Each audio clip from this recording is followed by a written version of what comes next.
চতুর্থ শ্রেণীর গণিত অধ্যায় 6 গাণিতিক প্রতীক। আজকে আমরা গাণিতিক প্রতীক অধ্যায়ের গুরুত্বপূর্ণ তথ্য সম্পর্কে জানব। প্রথমে লিখলাম সংখ্যা প্রতীক। প্রতীক আসলে কি? প্রতীক মানে কতগুলো চিহ্ন। আমরা কতগুলো চিহ্নকে কি বলি? প্রতীক বলি। প্রথমে লিখলাম সংখ্যা প্রতীক। সংখ্যা প্রতীককে অঙ্কও বলা হয়, অঙ্ক বা সংখ্যা প্রতীক। যে প্রতীকগুলো সংখ্যা লেখার জন্য ব্যবহার করা হয় সেগুলোকে সংখ্যা প্রতীক বা অঙ্ক বলে। সংখ্যা প্রতীক কয়টি? সংখ্যা প্রতীক হচ্ছে 10টি। পরীক্ষা এমন প্রশ্ন করতে পারে সংখ্যা প্রতীক কয়টি? সংখ্যা প্রতীক হচ্ছে 10টি।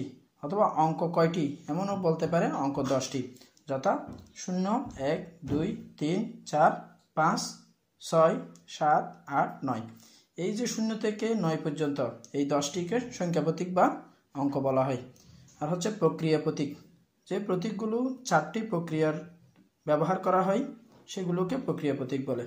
তাহলে পরীক্ষার প্রশ্ন করতে পারে প্রক্রিয়া প্রতীক কয়টি?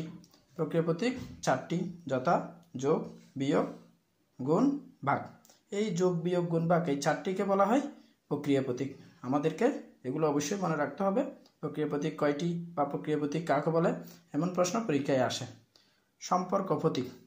যে প্রতীকগুলো সংখ্যার মধ্যকার পারস্পরিক সম্পর্ক বোঝাতে ব্যবহার করা হয় সেগুলোকেই সম্পর্ক প্রতীক বলে। সম্পর্ক প্রতীকগুলো হচ্ছে সমান, বৃহত্তর, ক্ষুদ্রতর, সমান নয়, বৃহত্তর নয়, ক্ষুদ্রতর নয়। এগুলোকে বলা হয় সম্পর্ক প্রতীক।